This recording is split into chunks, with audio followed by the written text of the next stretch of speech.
ओम शांति। आज प्यारे मीठे भगवान की मीठी मुरली मंथन की डेट है 30 दिसंबर 2020।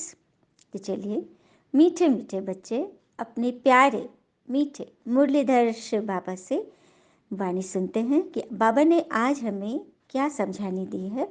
तो उसके लिए हम ओम के उच्चारण से बाबा को याद करते हैं।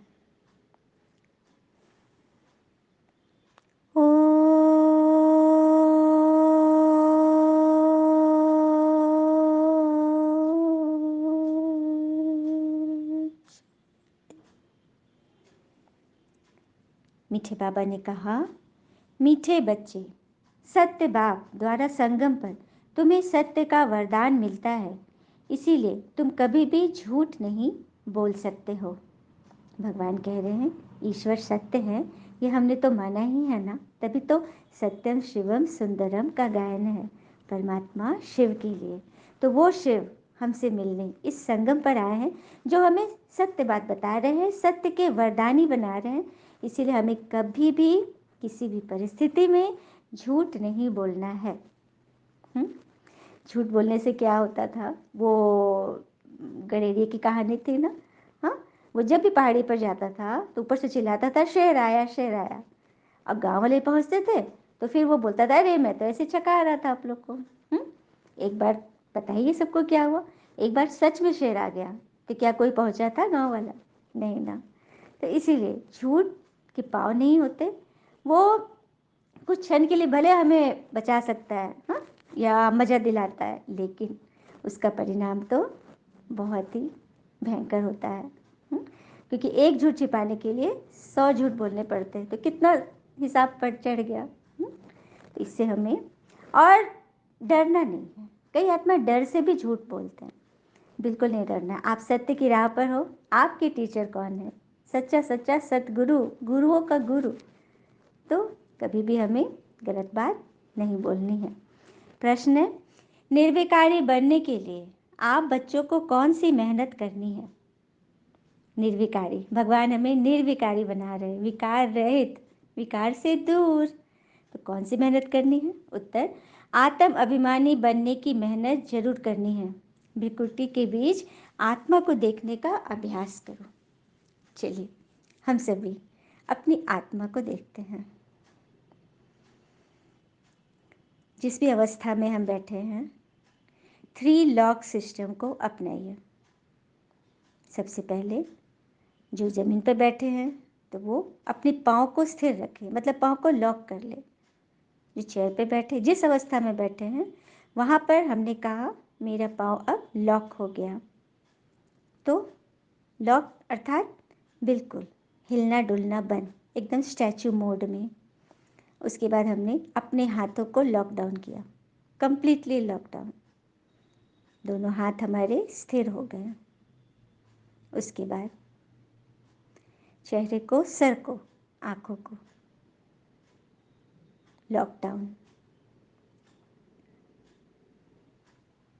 अब जितनी देर के लिए हमने सोच के बैठे हैं, 5 मिनट हो, 10 मिनट, 15 मिनट, आधा घंटा, हमें अब हिलना नहीं है।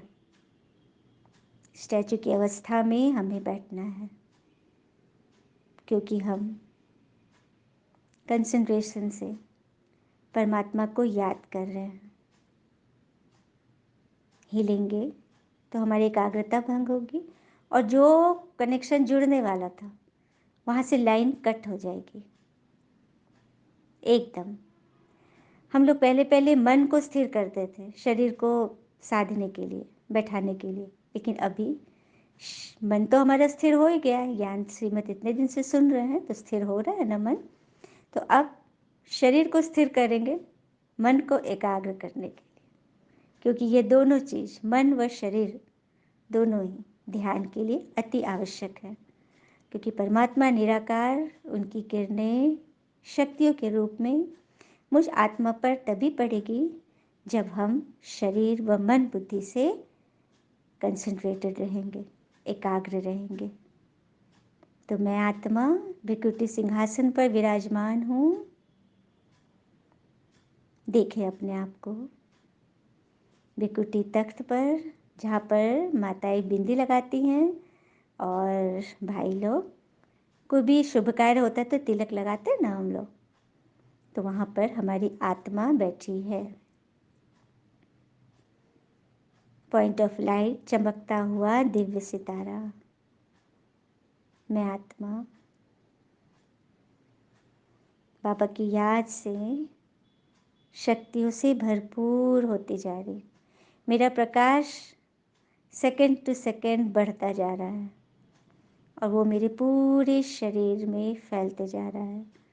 सबसे पहले मस्तक से, शर से, मेरी दृष्टि में वो प्रकाश भर चुका है। जहाँ जहाँ वो प्रकाश फैल रही है, मेरा मन पवित्र होता जा रहा है। मेरे अंदर की जो भी खामियां हैं, जो भी व्यर्थ बातें हैं, वो सब जैसे धुलती जा रही है, भस्म होती जा रही है। गले के अंदर, शरीर में, हाथों पैरों, सब पर उस प्रकाश को फील कीजिए और अपने अंगों को देखिए। जहाँ भी आपको दर्द है वहाँ पर थोड़ा ध्यान कंसंट्रेट कीजिए कि वो किरण आपके उस दर्द को हील कर रही है। पैर के अंगूठे से सारा दर्द, सारा रोग शोक सब नीचे बहते जा रहा है। मन की सारी हलचल समाप्त हो रही है।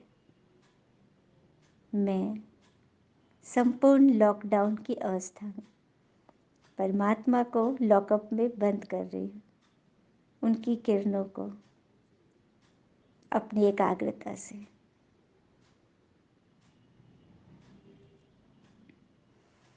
तो भिकुटी के बीच में आत्मा को देखने का अभ्यास करें। आत्मा होकर आत्मा से बातें करो, आत्मा होकर सुनो, देह पर दृष्टि न जाए। यही मुख्य मेहनत है। इसी मेहनत में विघ्न पड़ते हैं। जितना हो सके यह अभ्यास करो कि मैं आत्मा हूँ और मेरे सामने जितने भी मनुष्य लोग हैं वे सभी भी एक आत्मा है। आत्मा देखेंगे तो उनकी कोई बुराई हमें नहीं दिखेगी। शरीर देखने से अवगुण, इसका उसका, क्यों क्या में हम फंसते हैं। आई बात समझ में? तो इस तरह से हम योग का अभ्यास करेंगे। आत्मा समझकर अपने आप को पहले आत्मा रूप में स्थित करेंगे, फिर हमारी वाणी में जौहर आएगा और सामने वाली आत्मा भी टच में होंगी, नहीं भी होंगी। सबके अपने संस्कार है, अपना पाठ है, लेकिन हमारा मन स्थिर हो जाएगा। उनकी कोई नेगेटिविटी, कोई व्यर्थ बातें हमें हर्ट नहीं करेगी। जैसे हम भक्ति में व्रत आदि करते हैं, कोई कुछ खिलाता है तो हम कहते हैं ना कि आज नहीं, आज तो मेरा व्रत है। उसी तरह से कोई व्यर्थ बातें सुना रहा है, कर रहा है, बोल रहा है, तो उसको अंदर नहीं लेना है। बोलना तो बिल्कुल नहीं है, लेकिन यदि वहाँ पे रहना ही पड़ रहा है, सुनना ही पड़ रहा है, तो मन से ये कह दे कि नहीं, आज तो मेरा व्रत है। हम सात्विक भोजन लेते हैं, ये तामसिक भोजन मन को हम नहीं देते हैं। इस तरह से उसे एंटर नहीं होने दे। तो ये अभ्यास जब हम आत्मा रूप से स्वयं को आत्मा में टिका कर रखेंगे तभी हम कर पाएंगे। तो सबको करना है ना। आज की मुरली का गीत भी है, ओम नमः शिवाय। पितु मात सहायक स्वामी सखा, तुम ही सबके रखवाले हो। जिसका न कोई है साथी यहाँ, तुम एक जगत के सहारे हो। पितु मात सहायक स्वामी सखा, तुम ही सबके रखवाले हो। ओम शांति। मीठे मीठे बच्चों ने गीत सुना कि भगवान ही हमारे माता पिता, बंधु, सहायक, सखा, सब कुछ परमात्मा ही है। लेकिन परमात्मा किन बच्चों को बहुत प्यार करते हैं। एक बार की बात है, श्री कृष्ण जी जंगलों में घूम रहे थे बड़े व्याकुल थे, कुछ चीज़ को ढूंढ रहे थे। अचानक एक बांस के वृक्ष ने, जो उनको बहुत प्यार करता था, उनके पास जब कृष्ण जी आकर कुछ ऐसे ऐसे देख रहे थे इधर उधर, तो बांस के पेड़ ने पूछा कि हे कृष्ण जी, आपको भगवान, आपको क्या चाहिए? तो कृष्ण जी ने कहा कि मुझे जो चाहिए उससे तुम्हें कष्ट होगा। तो बोले कि अरे क्या चाहिए, आप बोलिए तो सही। तो कृष्ण जी ने कहा कि मुझे तुम्हारी एक मैंने टहनी चाहिए, एक बांस की टुकड़ा चाहिए बड़ा सा। तो बांस ने बोला कि अरे बस इतनी छोटी सी बात, और फिर वो एक बांस का टुकड़ा कृष्ण जी को दे दिया। कृष्ण जी बोले, बड़े खुश हुए, और फिर वहीं पर उन्होंने उसको पहले काटे होंगे, हाँ, तो उसमें उसको दर्द हुआ होगा। उसके बाद कृष्ण जी उसको छीलने लगे चारों तरफ से, तो बांस को बहुत दर्द हो रहा था। जब उसके तन पर ऐसे ऐसे छुरी पड़ रही थी तो उसको कितना दर्द, लेकिन फिर भी वह घबराया नहीं, हाँ, मतलब उफ नहीं किया, क्योंकि वह अपने प्यारे से प्यार करता था। फिर कृष्ण जी ने जब उसको छील दिए तो उसके बाद बीच में उसमें छेद करने लगे। अब तो उसको कितना दर्द हो रहा होगा। किसी के शरीर में जब इतनी चोटें पड़ती हैं, हाँ, उसको काटा छीला जाता है तो कितना दर्द होता है, लेकिन फिर भी उसने बर्दाश्त किया अपने प्रियतम के लिए। उसके बाद श्री कृष्ण जी ने उसकी सुंदर सी बांसुरी बनाई और उसे बजाया। उसका मीठा संगीत सुनकर बांस को कितना सुकून मिला। और पता है, कृष्ण जी के साथ उनके गोप गोपियाँ रहते थे, ग्वाले दोस्त लोग रहते थे, उनकी गायें रहती थी, लेकिन सदा काल के नहीं रहती थी। सदा काल के लिए वो बांसुरी ही रहती थी, हमेशा उनके होठों से लगी हुई या तो कमर में बंधी हुई, बट उनके साथ रहती थी। पता है क्यों? क्यों वो उसे इतना प्यार करते थे? क्योंकि बांस के वृक्ष ने संपूर्ण समर्पण कर दिया। उनके लिए कितनी चोटें खाई, कितने दर्द सहे, कितनी कष्ट सहे अपने भगवान के लिए। तभी तो भगवान को वो बहुत ही प्यारा था, जो हमेशा उसके साथ रहता था। तो ये कहानी हमें क्या बता रही है? हमें यह सिखा रही है कि जो ईश्वर के लिए किसी की बातें सुनते हैं, किसी का दर्द झेलते हैं, किसी के लिए सहन कर लेते हैं अपने भगवान के लिए, क्योंकि हमारे बाबा हमसे क्या चाहते हैं? यही तो चाहते हैं कि तुम, मैं जो कह रहा हूँ सबको स्वीकार करो। तो क्या हम भगवान के लिए इतना नहीं कर सकते, ताकि हम सदैव भगवान के साथ रहें, है ना? तो इसलिए तो बाबा कहते हैं मुरली कभी मिस नहीं करना चाहिए, हमेशा इस भाव में सुने कि स्वयं मुरलीधर भगवान हमें सुना रहे हैं। बाबा ने तो एक बार बोला पिताना कि जो मुरली से प्यार करता है, मुरलीधर उसको प्यार करते हैं। उनकी हर एक जिम्मेवारी भगवान की हो जाती है।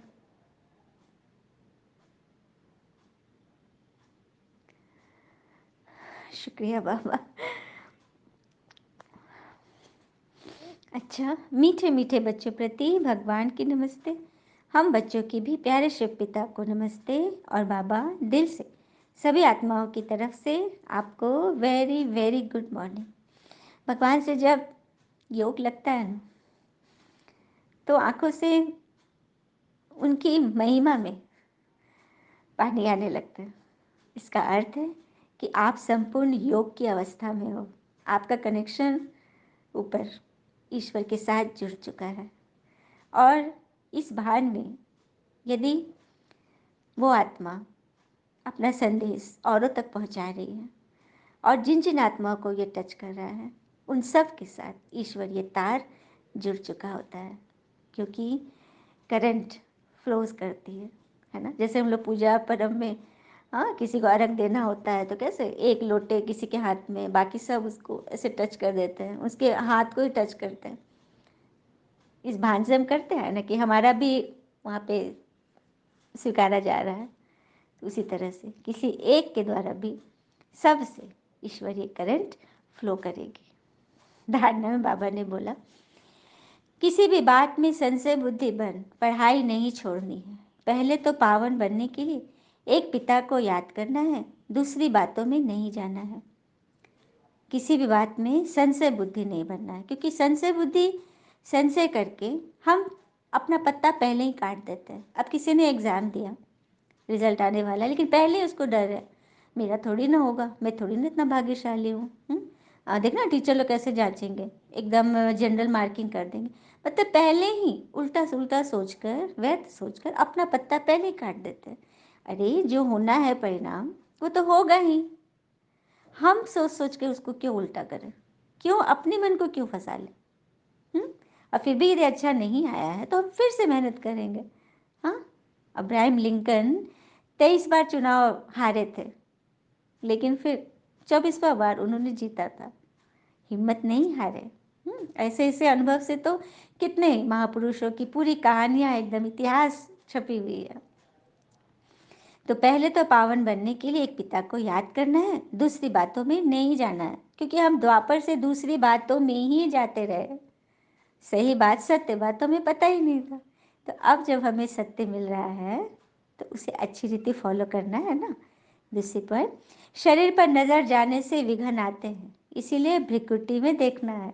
बहुत सुंदर, बाबा कितना क्लियरली हमें एकदम जड़ तक पहुंचा देते हैं ना, प्रॉब्लम्स की एकदम जड़ को पकड़ना है। तो किसी के शरीर पर नजर देंगे ना, अरे वो ऐसे देख रहा है, ऐसे बोल रहा है, ऐसे कर रहा है, ऐसे चल रहा है, उसने मुझे इग्नोर कर दिया, उसने मुझे देखकर स्माइल नहीं करी, ये क्या है। शरीर को देखना, आत्मा को देखो। भ्रिकुटी पर देखो, फील करो कि इसकी आत्मा भी तो जगमग सितारा है, भगवान का प्यारा बच्चा है। इस तरह से देखेंगे ना तो सामने वाले की कोई नेगेटिविटी आपको हर्ट नहीं करेगी, टच ही नहीं होगी। आत्मा समझ, आत्मा से बातें करनी है, निडर बनकर सेवा करनी है। आप सेवा कर रहे हो लेकिन उसके इंस एंड आउट में नहीं जाओ कि किसी को कुछ बोल रहे हैं, बार बार बोल रहे हैं, उस पर क्या नेगेटिव असर हो रहा है, वो क्या सोचेगा, वो उसका प्रॉब्लम है, आपका प्रॉब्लम नहीं है। आप तो अपनी बातें डंके की चोट पर बता दो, सुनने वाले इसे जरूर सुनेंगे। चलिए हम सभी बाबा से वरदान लेते हैं। दृढ़ संकल्प द्वारा कमजोरियों रूपी कलयुगी पर्वत को समाप्त करने वाले समर्थी स्वरूप भव। दृढ़ संकल्प द्वारा कमजोरियों रूपी कलयुगी पर्वत को समाप्त करने वाले समर्थी स्वरूप भव। कैसे?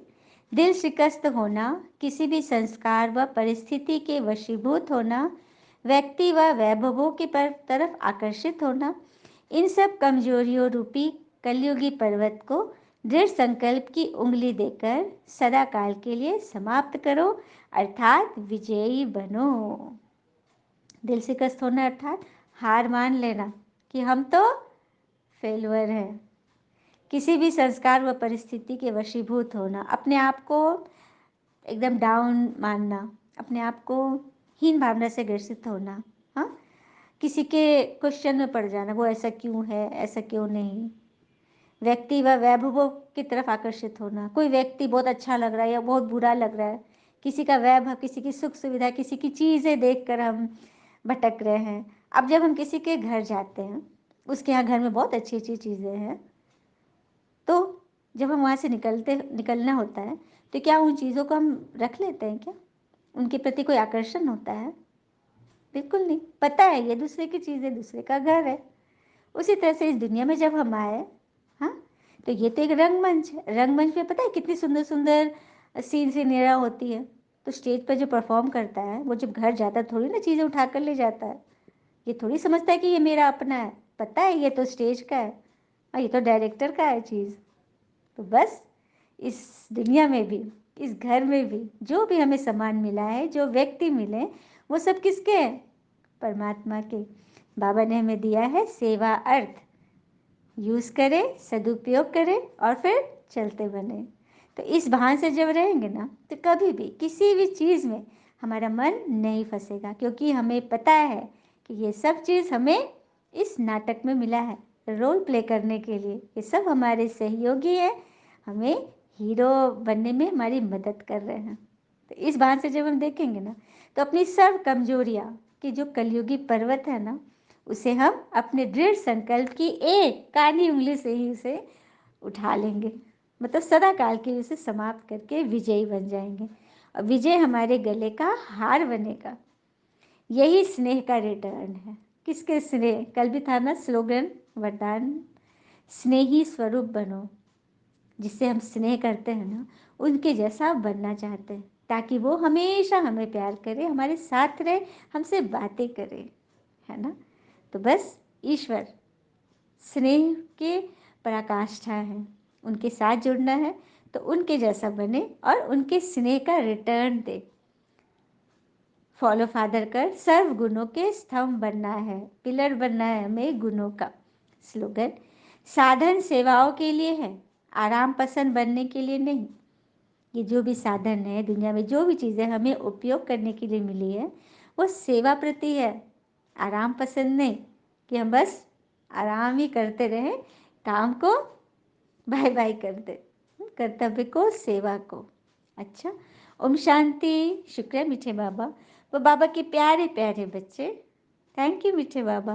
All is well always. ओम शांति।